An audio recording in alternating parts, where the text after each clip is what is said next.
Yes, Mr. Baloyi. As the court pleases, my lord, two preliminary aspects. The first one is that Mr. Dupree, the expert from C-Track, has indicated that she has assimilated all the data that will enable him to compile a further report. He indicated that he'll be ready to continue with his testimony on Thursday, the 23rd, my lord. Okay. I've informed my learned friends. Okay, so Thursday, no? Yes. 23rd? Yes. Right.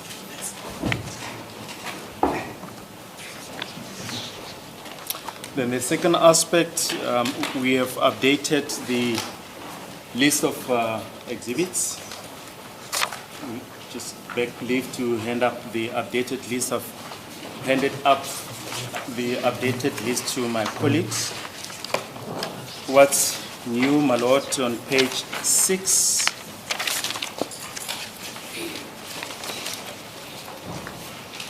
Number 71.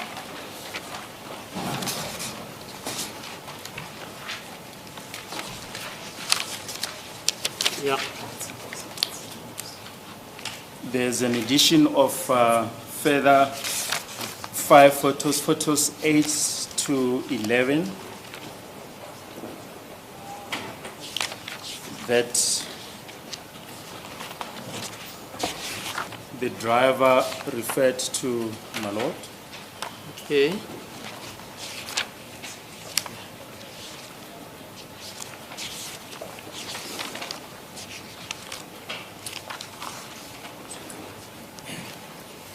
Then on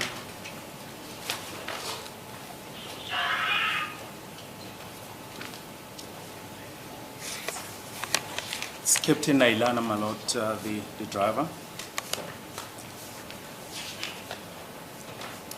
And then number 76.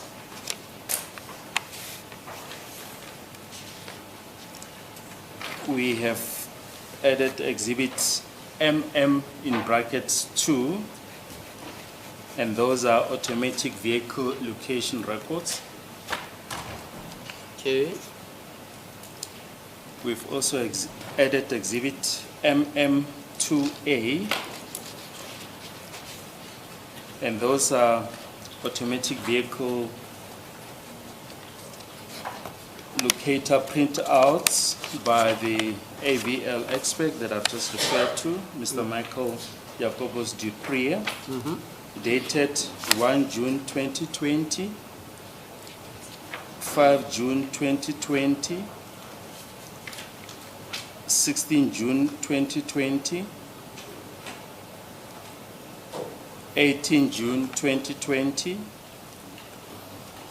19 June 2020, and 20th of June 2020. And the 31st, what about it? Well, as far as I have it, they end up to the 20th. But we, if that is necessary, we can incorporate the other bundle. But I'll only have up to the 20th. Okay. Then just below that, exhibit MM3, that is the logbook or vehicle register of Toyota Fortuner used by Sergeant Mohani for the period 30 May to 19 June 2020, which were formally admitted in terms of Section 220 of Act 51 of 1977.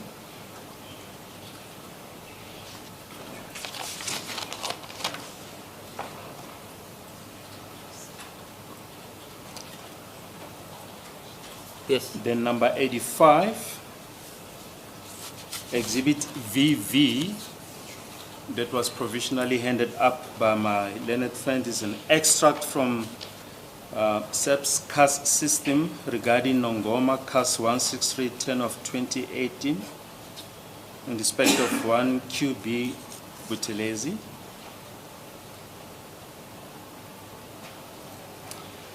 And then exhibit VV in brackets 1.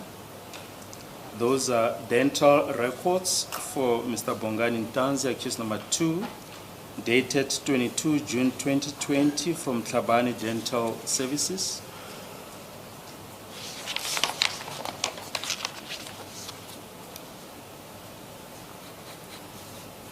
Then lastly, exhibit WW, that's a confidential note of cases being investigated by Sergeant Mohani.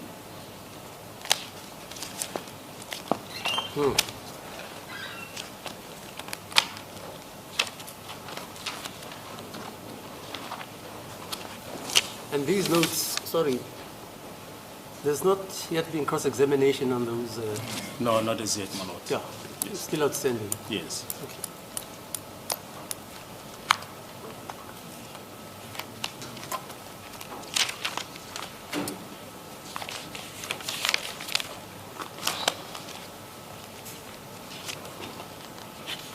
Okay.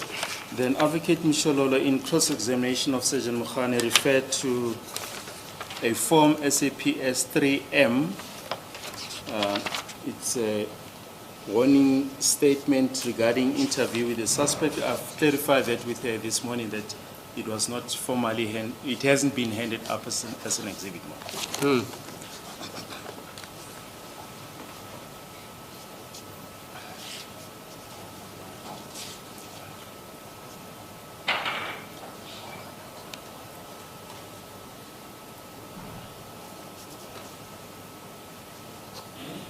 Yes, sir. The state then calls the next witness is Sergeant Batubakai Belina Mogola.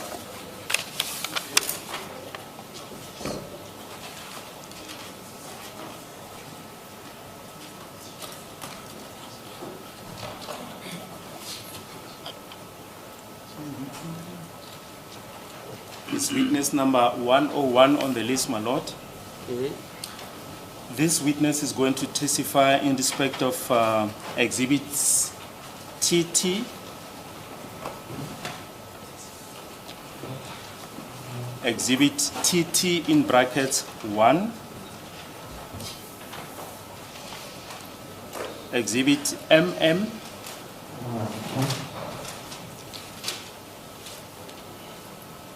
exhibit NN,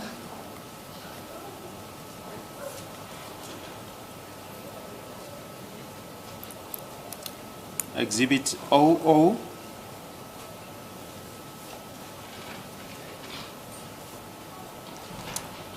she will also briefly refer to exhibit FF, the confession to Lieutenant Colonel Mboto, and she'll also refer to photos GG1, photos 2 and 7,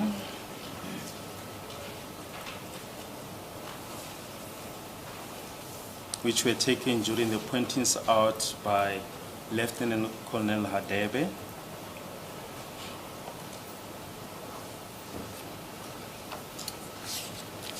And my lord, she'll also be referring to the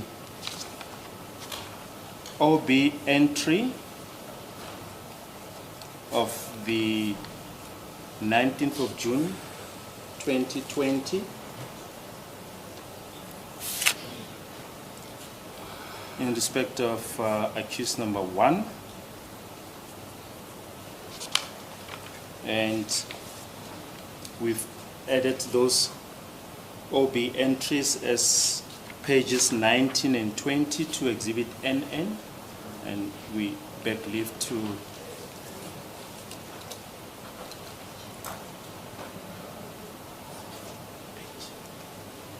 the page 19 to 20 of exhibit NN. Yeah. we just beg leave to hand up the additional pages. I finished the additional pages to my colleagues last week. Okay.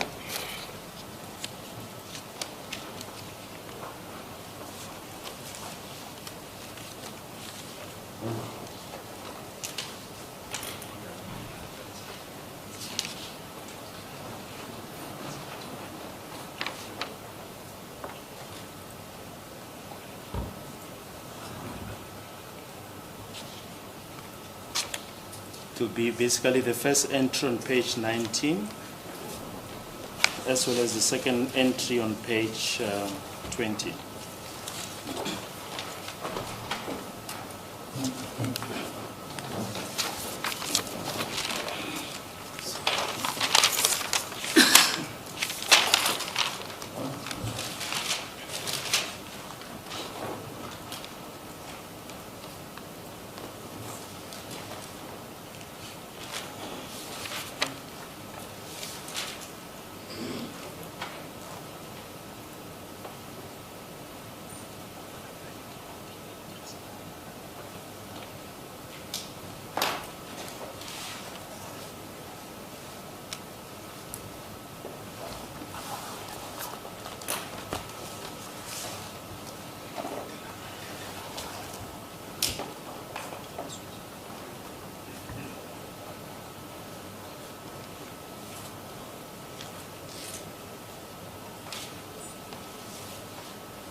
Yes.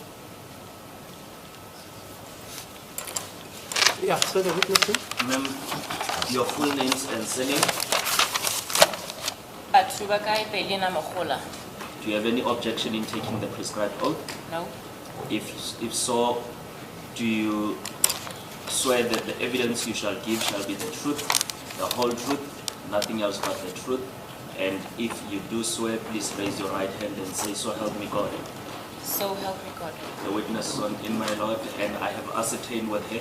She says she will be comfortable in testifying in English. Okay. Thank you, ma'am. Is it correct that you are a sergeant in the South African Police? That's correct, my lord.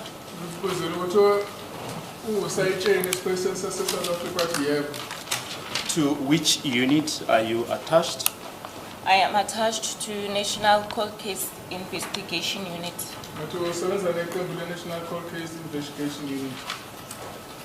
Who is the commander of that unit? It is Brigadier Kininda.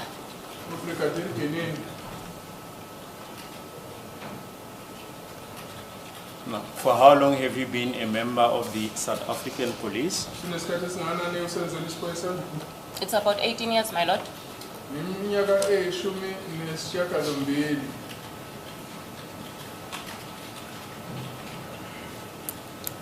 Can you briefly put your career history on record? My lord, I joined the South African Police Service in 2005.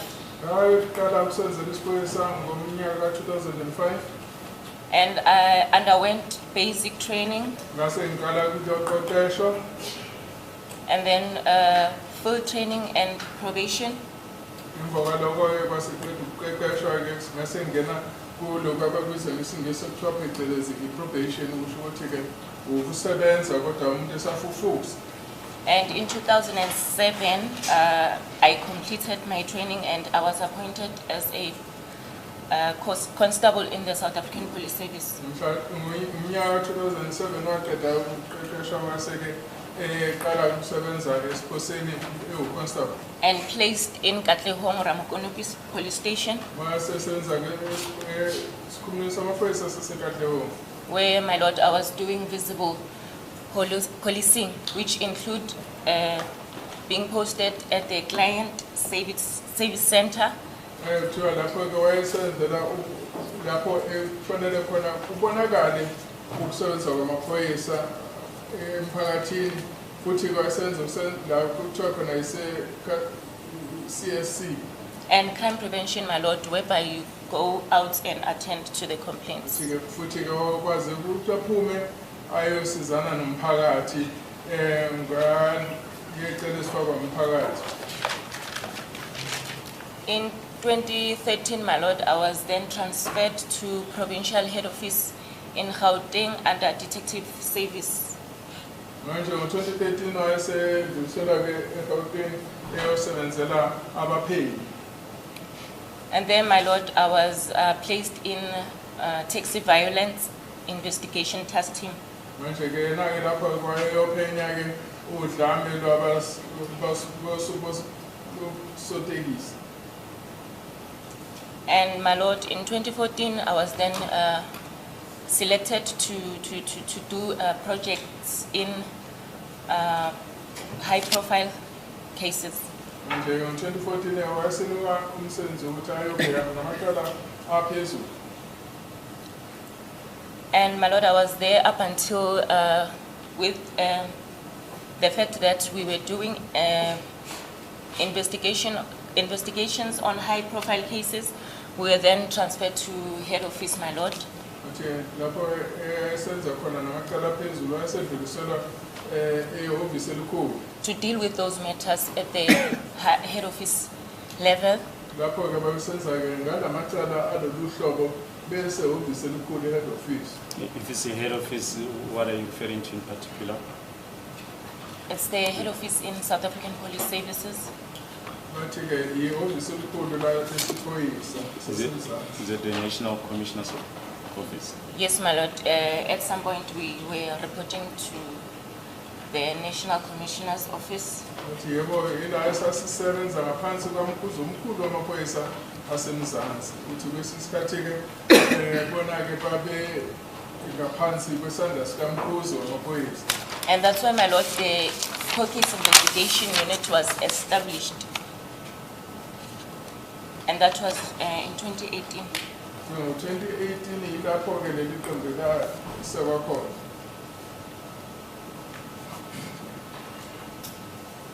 And what was its mandate?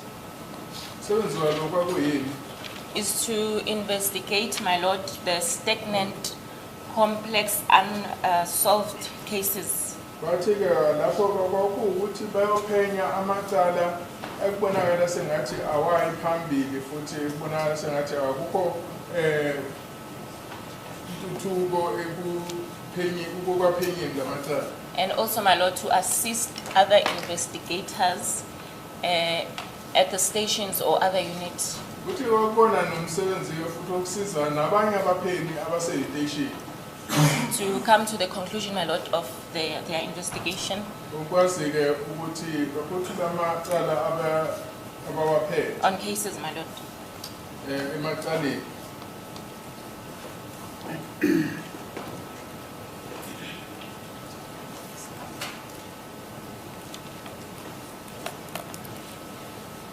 Do you know you still currently attached to the cold case unit? Kodwa manje usasenzela yona yini leli qembu lama-cold case? That's correct, my lord. Bathi yebo kunjalo. Do you know the previous witness, Sergeant Mokhani? Manje lo ufakazi obekhona la usanda ukuphuma uSergeant Mokhane yamazi? Yes, my lord, I know him. Yebo ngiyamazi. How do you know him? Mazenja. I've been working with him, my lord, since from provincial head office. Atukusuka suka provincial head office ngangisebenza. Is he also attached to the court case unit? He is also, Nasenzela ke yona lelo qembu le court case unit. that's correct, my lord, he is attached in court case investigation units. Yebo kunjalo isenzela lona lelo qembu. Are you familiar with the case docket Tembisa CAS 217/3/2019? Manje liyalazi indlela icala laseThembisa CAS 217/3/19. Yes, my lord, I'm the investigating officer, my lord. Yebo imina ophenga lelo cala. When was the matter allocated to you? Bani kwanini ke umsebenzi wokuphenga leli cala? In 2019 November, my lord. Athi nganikwa lona November 2019. And just for record purposes, who allocated the matter to you? Manje ubanike owakuthosa lo msebenzi waleli cala? It was Brigadier Kenyanda, my lord. Kwakubrigadier Ginini.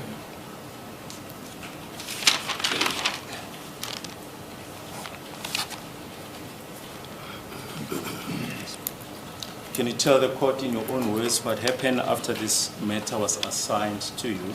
Ngitshela inkantolo ke ngawakho amazwi ukuthi kwenzekani ke emva kokuthi uthoswe lo msebenzi wokuphenga leli cala.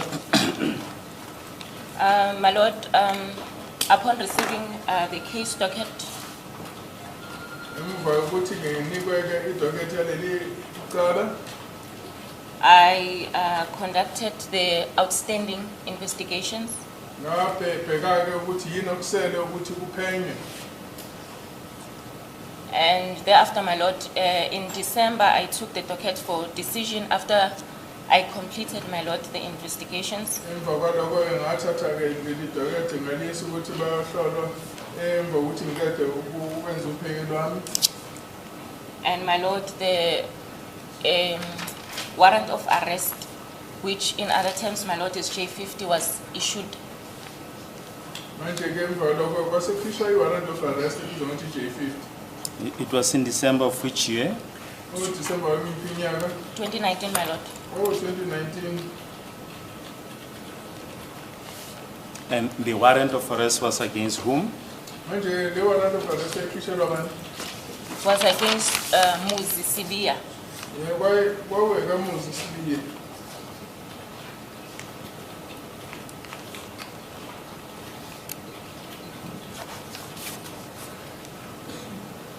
Yes, and just for record purposes, who is that? Ubani ke lo Muzi Sibia? He is in court. Yes, my lord, he is in court. He is accused number 1. Ukhona la enkantolo umsolo wokuqala. Yes, you may proceed. Qhubeka. Yes, my lord, after the J50 was issued, I then tasked, my lord, the sources to assist, my lord, in locating him. Emva kokuthi kuqhubeke u-J50 ngase ngizama ukufuna abangangisiza ukuthi sikwazi ukumthola.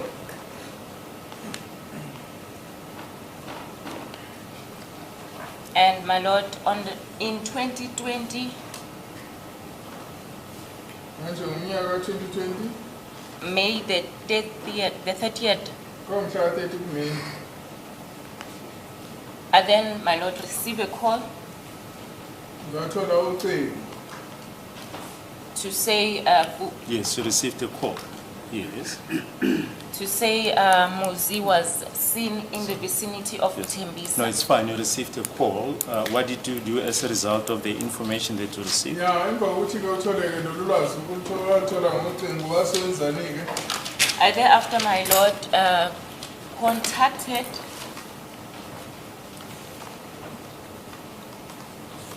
Constable Buthelezi. Ngase ngithinta uConstable Buthelezi. And who is he? Bani-ke yena la? He is, my lord, a police officer who's working at Ekuruleni SWAT. Manje le ipholisa elisebenza ngaphansi kwemasipala wasekuruleni ngaphansi kweqembu elibizwa ngokuthi SWAT. And can you just briefly explain why did you contact him? Uchaze ukuthi kafushane ukuthi indaba wathintana noThelezi. I contacted him, my lord, in order for him to assist me, my lord, in apprehending the suspect. Ngidinga ukuthi angisize ukuthi ngikwazi ukubopha umsoko. Was there any working relationship with the Ekurhuleni Metro Police? Kwakukhona yini ukusebenzisana okuthile nabase-Metropolis? That's correct, my lord. There was a working relationship, Kwakukhona ukusebenzisana. as there are instances, my lord, where we request their assistance. Khona-ke ikhathi la esibacela khona ukuthi basisize.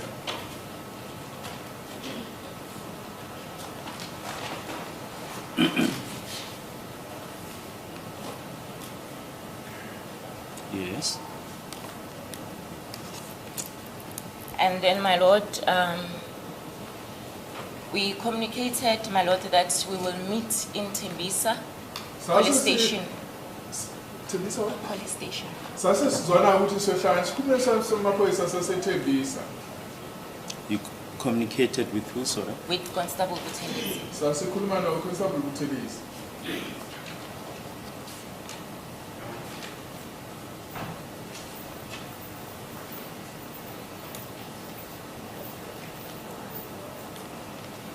Yes. And Yes. And my lord, indeed, we met at Tembisa police station around 12:12. Nembala-ke sasihlangana esikhulumeni samaphoyisa saseThembisa ngo-12:12. He was, my lord, with Constable Sadiki. Wayehamba noConstable Sadiki.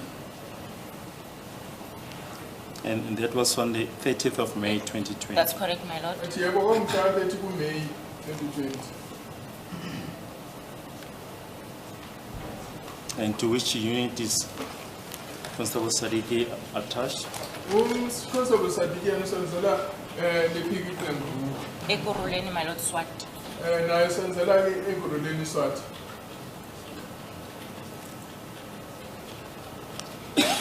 Yes, you may proceed.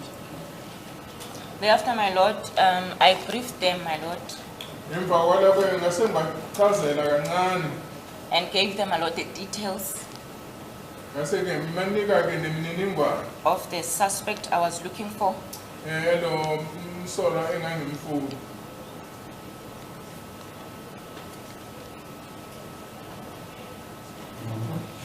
Yes.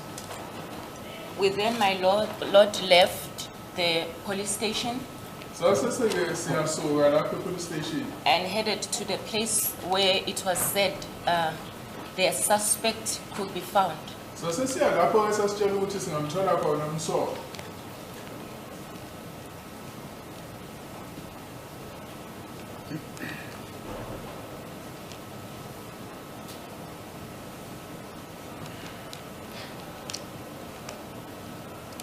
Yes. I then, my lord, suggested to them that when we get onto the street, to that street where it was said he was, Ngase-ke ngithi la uma sesifika la ekuthiwa khona ukhona kulo mgwaqo kwakuthiwa sizomthola khona. we should keep a gap in terms of following each other.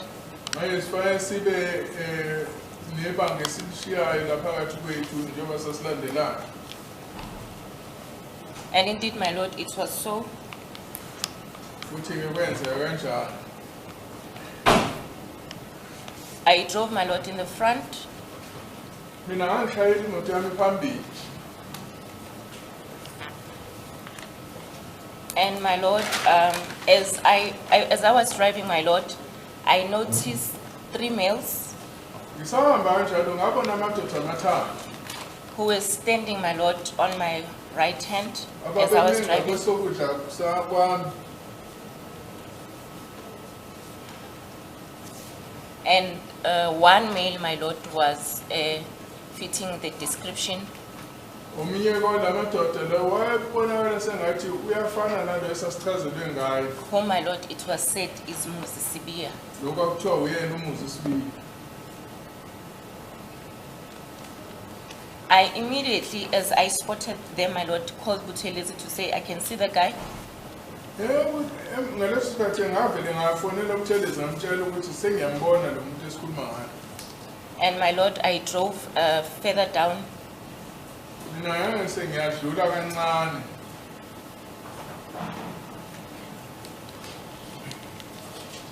And when I look, my lord, on my rear mirror, Mase ngibheka ke esibukweni sami ngibheka ngemuva.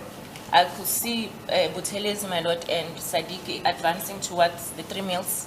Ngaba bona uSadiki noButhelezi beqonda kulamadoda amathathu. I then, my lord, made a U-turn Mina ngase ngijikisa imoto yabheka la iphuma khona. and faced the oncoming traffic Ngase ngibheka ngibhekana nemoto ezizayo. and parked opposite where Buthelezi and Sadiki were parked, my lord. Ngase ngifaka ke eceleni kwala uSadiki noButhelezi abaphake khona. So let's just try to slow down a bit.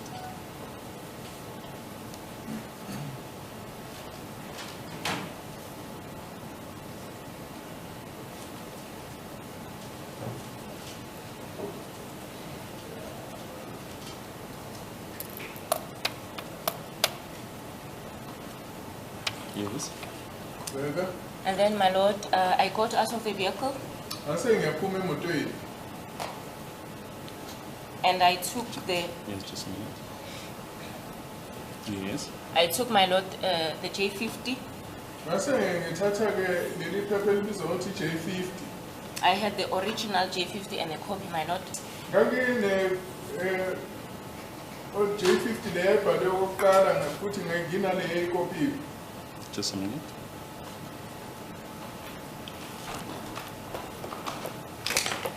Yes. And walked towards them, my lord. Ngase ngihamba ke ngiya kubona.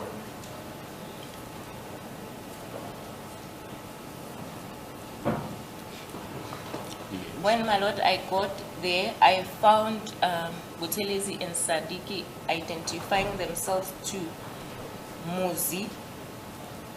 Ngathi noma sengifika lapho ngathola uSadiki noButhelezi bezethula kumuzi. I think just for record purposes, just refer to him as accused number 1.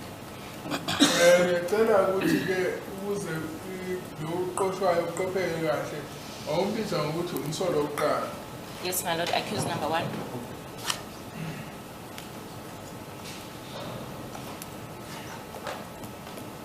Yes. After that, my lord, Buthelezi took, my lord, the J50 from me. Emva kwalokho uButhelezi wayesethatha iJ50 kimi. And showed it to accused number 1. Wayesekhombisa ke umsolwa oqala. Just a minute.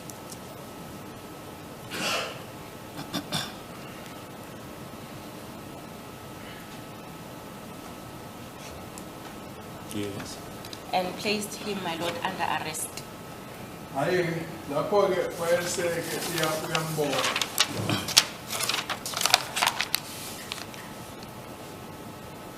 He then, my lord, informed the accused number 1 of his constitutional rights Wayeseke etshela umsolwa ngamalungelo akhe. and, my lord, he said he understood. Wayesethi ke uyazwisisa. Just a minute.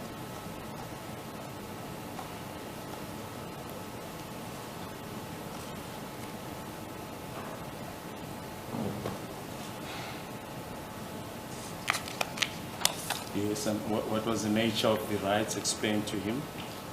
Kwakuyinhlobonike yamalungelo la echazelwayo. Just in broad outline. Chazela into kabanzana. It was, my lord, the rights in terms of the constitution Lokho amalungelo ngaphansi komgaqo umthetho. And Buthelezi told the accused number 1 that he has a right to remain silent. Watshela umsolo oqala ukuthi unelungelo lokuthi angavela thule. He told him, my lord, that anything that you say or you do will be used as evidence against him. Wasetshelwayo nokuthi ozokusho kungasetshenziswa njengobufakazi ebuquleni icala lakhe. He told him, my lord, that he has a right to consult with a legal representative of his choice. Wasethelwa ukuthi angafuna ummeli athanda ukumqoka. Just a minute.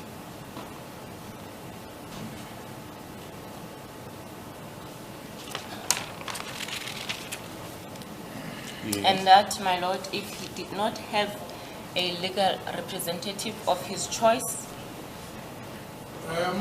Futhi ke ethola ukuthi akekho ummeli ayimqokile. the state, my lord, can provide a legal representative at the expense of the state. Anganikwa ke ummeli angeke kudingeka ukuthi amkhokhele. And my lord, he told him that he has a right not to be compelled to make any admission or confession Setshelwa ukuthi unelungelo lokuthi angaphoqwa ukuthi amukele lutho which could be used as evidence against him. ngoba lokho kungasetshenziswa njengobufakazi equleni lecala lakhe. Just a minute.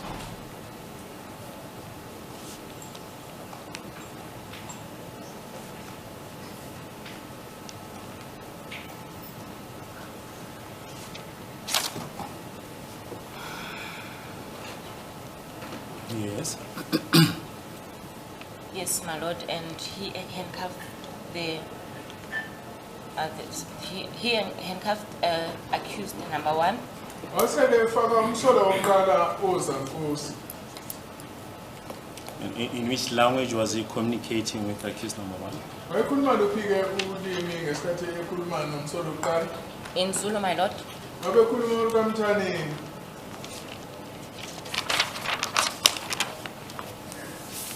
Yes, we proceed. Yes, my lord. And I thereafter, my lord, introduced myself to Mozi. Ngase-ke nami ngiyezethula-ke kumuzi.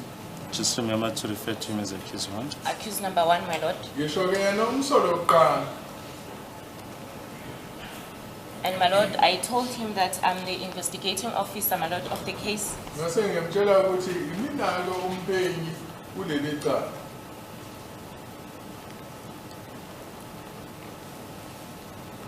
I also, my lord, informed him of his constitutional rights in terms of Section 35. Ngase ngiphinda-ke ngimtshela ngamalungelo akhe ngaphansi kuka-Section 35. I thereafter, my lord, asked him where he was residing. Ngase ngiyambuza ukuthi uhlalaphi.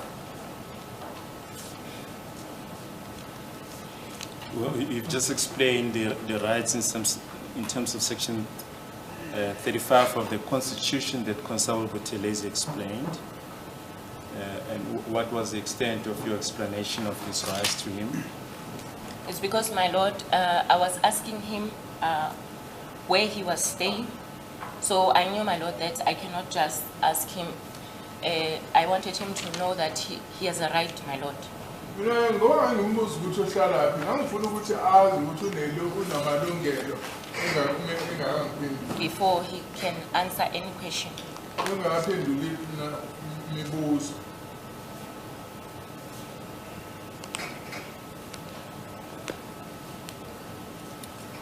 Yes, you've explained what Constable Buthelezi explained to him in terms of Section 35. And what was the nature of your explanation of his rights to him? Manje wamchazela wathini ngalamalungelo. I, my lord, informed him, my lord, the same to say he has a right to remain silent. Ngamtshela ukuthi unelungelo lokuthi angatholi. And anything that he say or do will be used as evidence against him. Nokuthi-ke nanoma yini-ke ayishoyo noma yenzayo ingasetshenziswa nje ekuquleni icala lakhe. And that he has a right to consult with his legal practitioner Ngimtshela ukuthi unelungelo ukuthi angakhuluma nommeli wakhe of his choice. amqokile. And my lord, if he did not have any legal practitioner, a state can provide one at the expense of the state. Nokuthi-ke uma engenayo ummeli umbuso angamnika ummeli ongamsiza. Just a minute.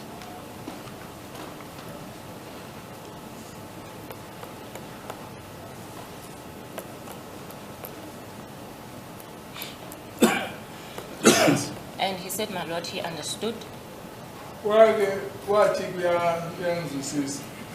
And in which language did you communicate with him? Nanikhuluma ngalokho limi. In Zulu, my lord. Saphetho likaMthaneni.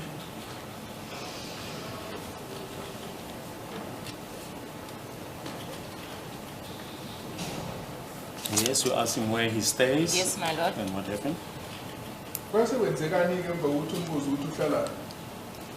My lord, he indicated that from where we were standing, my lord, it was just down the passage, about 4 or 5 houses away.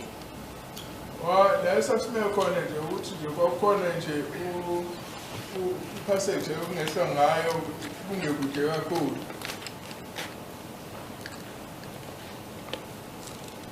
I therefore, my lord, asked him if he can take us to his place of residence. Ngase ngicela ukuthi angasisa la ehlala khona.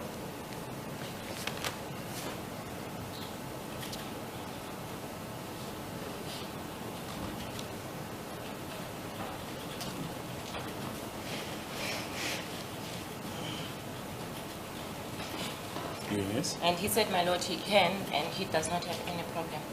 Kazange abe nenkinga ngokuthi asise la ehlala khona.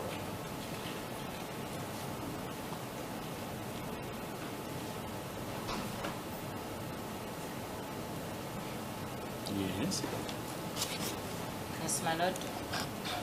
I also, my lord, informed him that the reason I wanted to check where he was staying, my lord, is because I did not know where he was staying. Futhi yena uthi uze ngithi ngicela ngisize ukuthi angazisi ukuthi uhlala ukuthi ngangazi ukuthi uhlala. And that information, my lord, will be used for court purposes. And futhi ke lolo lwazi luzosetshenziswa enkantolo. And in which respect will it be used for court purposes? For bail application, my lord. Ukuthi ke lolu lwazi lungasetshenziswa uma efuna ukufaka isicelo sebhili.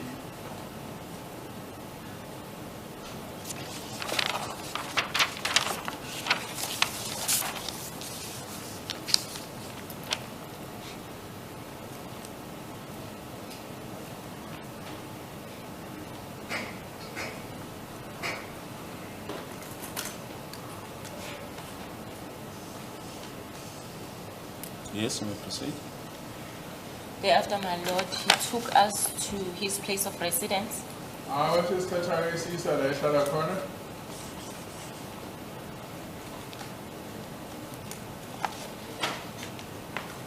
As my lord, we were walking, he was busy complaining that Buthelezi and Sadiki were not supposed to make him to lie down. Uthi yena isikhathi sihambayo wayekhona nje ukuthi uSadiki noButhelezi babengafanele bamphoqe ukuthi alale phansi.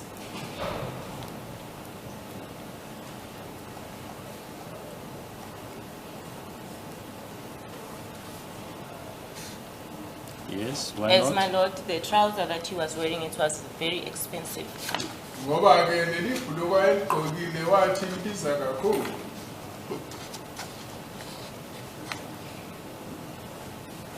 Yes. And what type of trouser was it? Can you remember? Kwakunhloboni yebhulukwa uma ukuthi uyakhumbula. It was, my lord, a Brentwood blue in color. Leli bhulukwa elibizwa ngokuthi Brentwood elale nombala oluhlaza okwesibhakabhaka. These are trousers you buy by mail. You know, do you buy these trousers by mail? You don't know that. I don't know, my lord. Yeah, we used to do that. 50 years ago.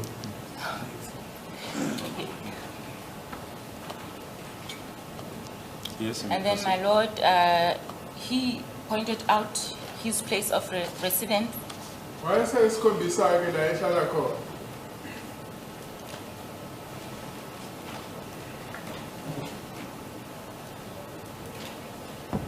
Yes. And then, my lord, And what type of residence was it? it was, my lord, a residence whereby there was RDP house, and in the same yard, my lord, there was about 4 or 5 shacks. la ehlala khona kwakune-RDP kodwa-ke kwakunama amathathu noma amane la ngemuva. When you get, my lord, at the gate, you turn to the left. Ungena-ke esangweni ujikela ngakwesonxele. So his shack, my lord, was the second shack from the gate on the left-hand side. Umkhukhu kwakowesibili kusuka esangweni. Just a minute.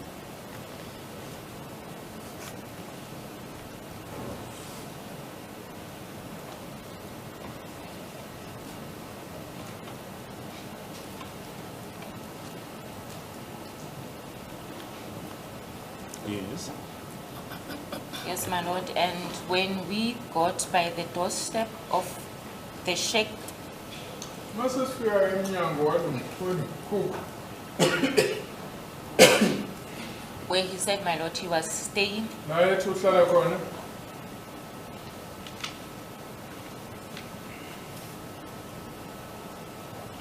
Constable Buthelezi asked him, my lord, about the key.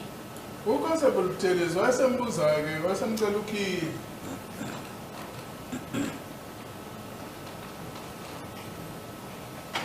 I could see, my lord, that he was indicating to Buthelezi where he can get the key. Ngiyabona ukuthi wayekhombisa uButhelezi ukuthi ukhiye angawutholanga.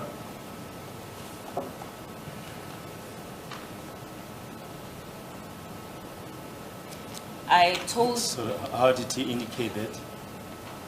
he was like at the back Wayemkhombisa ngisho ungemuva. of his pocket.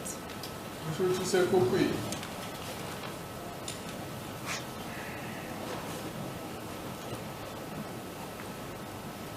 I then, my lord, told, Maybe for record purposes, if the interpreter can just put the gesture on record. Kusho ukuthi-ke la into echazayo wayemkhombisa ukuthi engathi uyisa isandla ngasemumva la engathola khona ikhukhu. I then, my lord, told Buthelezi to check for his form of identification.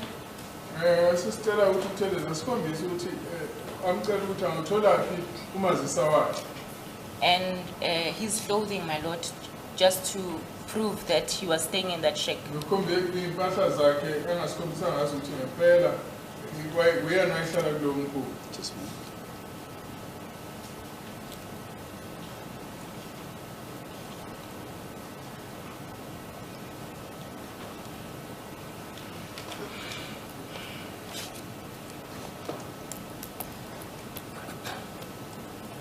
Yes. I left him there, my lord, at the doorstep, and I went to inquire from the other people in the yard. Ngase ngimshiya lapho-ke eme eduze nesicabha ngihamba ngayobuza kulaba abanye abantu ababehlala khona lapho kulelo gceke. It's just a minute.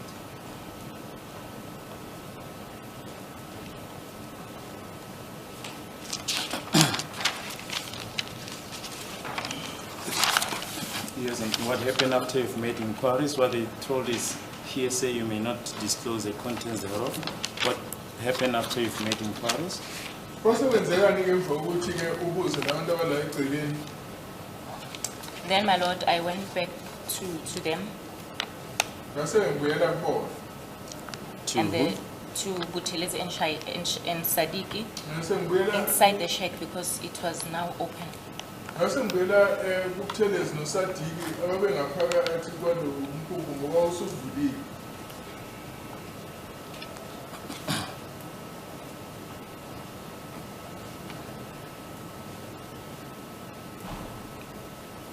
Yes, may I Thereafter, proceed? my lord, Buthelezi showed me, my lord, the ammunition Ngeke base-ke uSadiki engikhombisa-ke lezi iy'nhlamvu zesibhamu.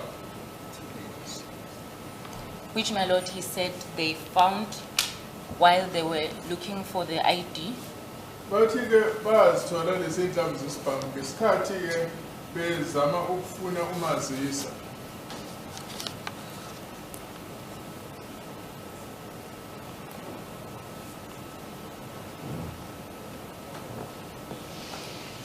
Yes. It was, my lord, nine live ammunition, my lord, bullets.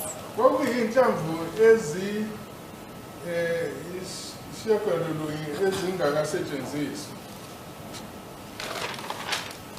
A magazine, Futhi kwakunomagazini khona lapho. as well as a cleaning rod, my lord, of a firearm. Futhi kwakunothi-ke lokuklina isibhamu. Futhi olokusigeza isibhamu masinodoki. Yes. Those items, my lord, were in a black plastic bag. Konke-ke lokho kwangaphakathi kweplastiki unjani? Black. Umnyama.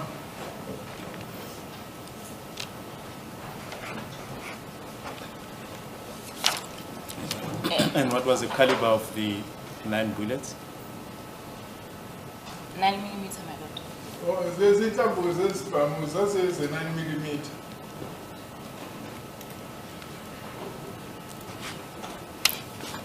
Yes, you may proceed. In fact, my lord, as I walked into the shack, Buthelezi was giving him his rights. Ngesikhathi ngena mina emkhukhwini, uMthelezi wayemtshela ngamalungelo akhe.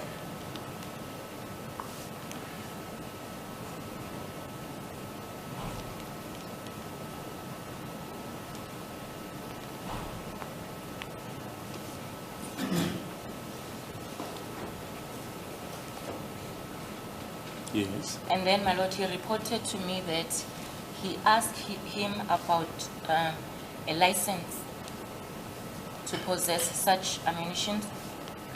Wasengitshela ukuthi yena wambuza ukuthi unayo yini imvume yokuba nenhlamvu zesibhamu. Yes. Buthelezi then made this report to you about his conversation with accused number 1. What happened further? Emva kwalokho-ke kwasebenzekani? I then, my lord, informed accused number 1 of his constitutional rights. Ngase-ke ngitshela umsolwa wokuqala ngamalungelo akhe.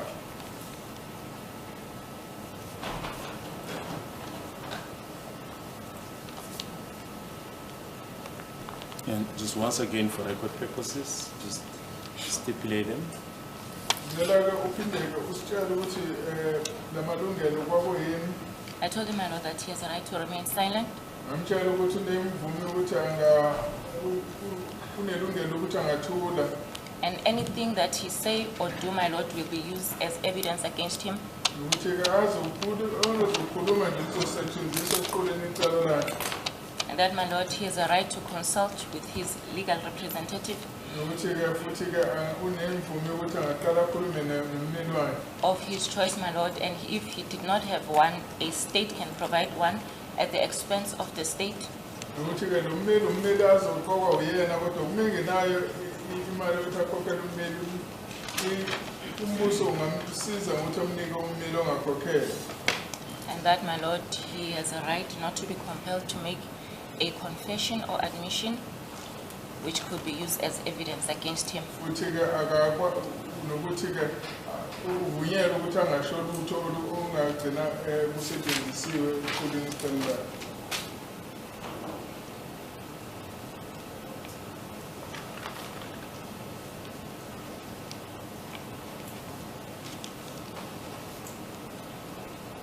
Yes. I then, my lord, asked him the owner, who was the owner of these items, Ngase ngibuza ukuthi ubani umnini walezi. and he said, my lord, it is his. Wase-ke ethi-ke ezakhe. And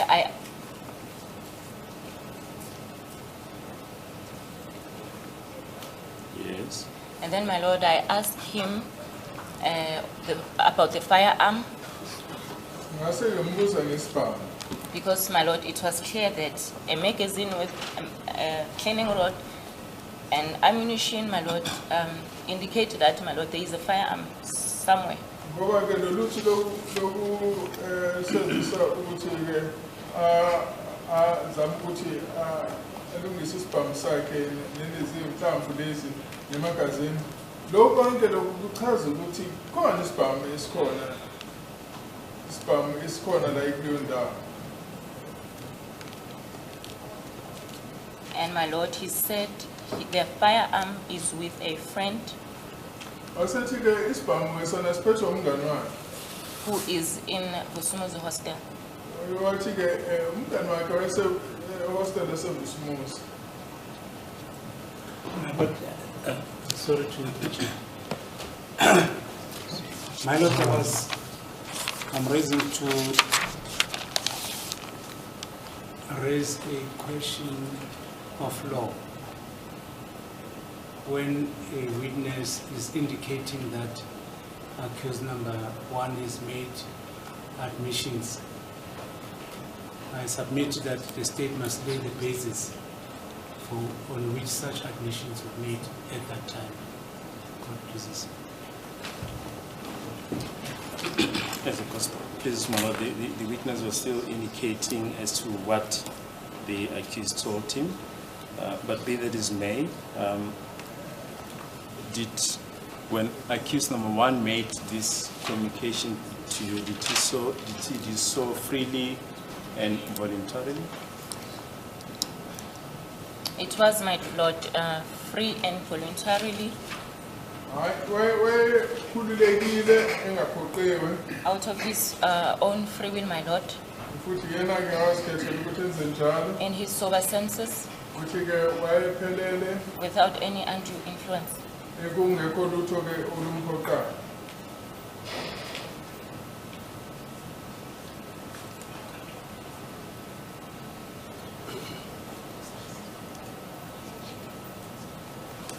Yes.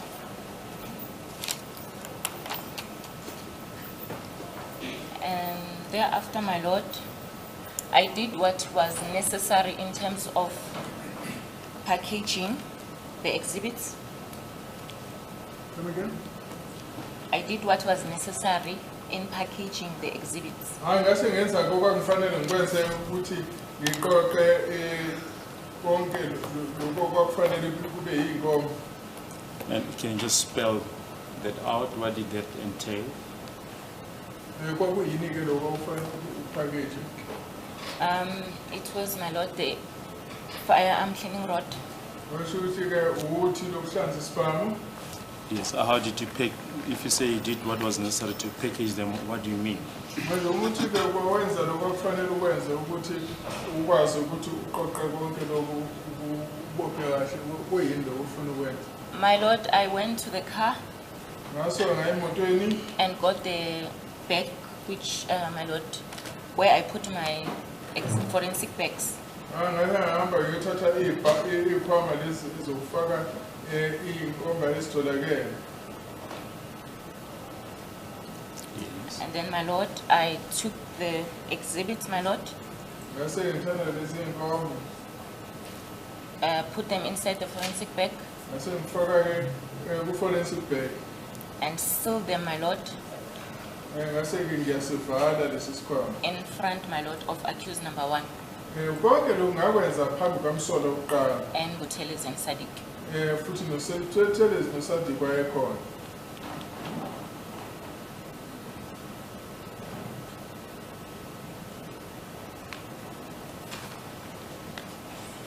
Yes.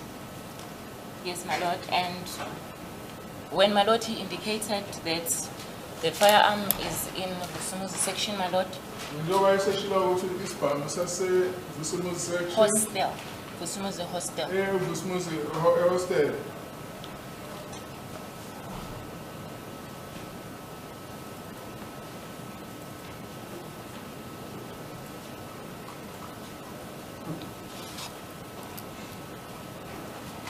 Yes. And my lord, he agreed, my lord, to take us to where we can find the firearm. Wavuma-ke ukuthi angasithatha isikhombisa la esasiyothola khona ilesi sibhamu.